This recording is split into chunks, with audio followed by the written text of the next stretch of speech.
Kamakailan si Mikey Williams ay lumipat mula sa TNT Tropang Giga patungong Converge Fiber Xers at pumirma ng Uniform Players Contract UPC noong Hunyo 2, 2025. Ang eksaktong halaga ng kanyang kontrata ay hindi opisyal na isiniwalat.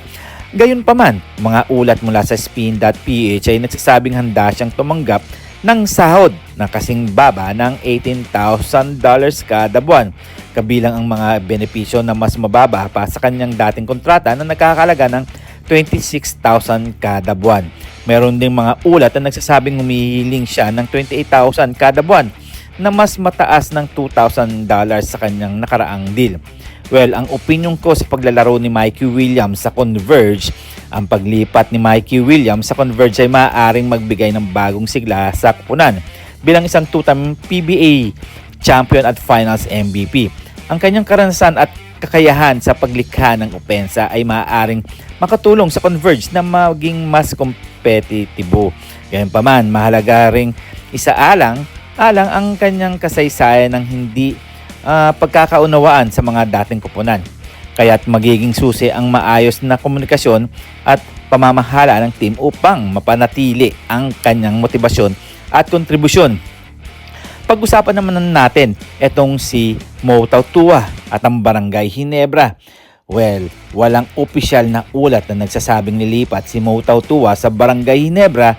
Sa katunayan, may mga chismis na siya ay maaaring mapunta sa Terra Firma Jeep. Well, opinion ko lang to, posibleng magpaglalaro ni Mo Tautua sa Ginebra.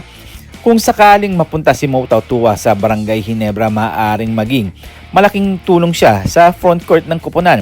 Ang kanyang lakas at karanasan ay maaaring magbigay ng dagdag na depensa at opensa sa ilalim ng basket. Gayunpaman, kailangan ding isaalang-alang ang kasalukuyan ng roster ng Ginebra at ang kung paano siya maisasama sa sistema ng koponan. Ang tamang pag-aangkop at pag-unawa sa estilo ng laro ng Ginebra ay magiging mahalaga upang maging epektibo ang kanyang kontribusyon. Bukod nga dito mga parko, si Mikey Williams ay opisyal ng bahagi ng Converge Fiber Xers na may inaasahang malaking epekto sa kanilang opensa. Walang kumpirmadong balita tungkol sa paglipat ni Mo Tautua sa Barangay Ginebra.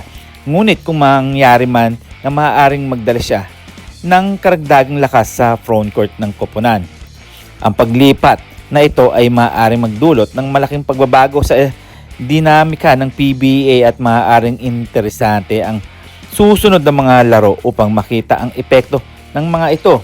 Well, malabo-labo pa yan mga parkoy kung lilipat nga si Mo Tautua sa Barangay Ginebra dahil alam naman natin na si Coach Tim Cone ayaw na nga tumanggap ng mga ibang players. Kahit kulang sila ng sentro sa ilalim na pwedeng kapalitan nga ni Japet Aguilar dahil alam naman natin na marami na talagang inilagay si Coach Tim Cone o si Al Francis Chua na mga power forward katulad nila Troy Rosario pagdating sa ilalim. Well, magkakaalaman na lang ngayong All Filipino Cup kung sino nga ba talaga ang magkakampyon. Well, isip-isipin na lang natin na kakayanin talaga ng Barangay Ginebra na makapasok sa finals. Hintay na lang tayo kung ano nga ba talaga mangyayari ngayong season or for the next season kung sino nga ba talaga ang magkakampiyon sa finals. Well, wag nating kakalimutan na ang dalawang player na to talagang napaka-importante na sana nga mapag-usapan ng maayos itong si Mikey Williams at makapaglaro na nga sa Converge. At itong si Mo Tautua kung saan man siya mapunta, good luck na lang sa kanya. At syempre, hanggang dito na lang tayo. At huwag natin kakalimutan na mag-subscribe, mag-comment, like, and share. And then please click the bell para ma-receive ninyo lahat ang aking notifications.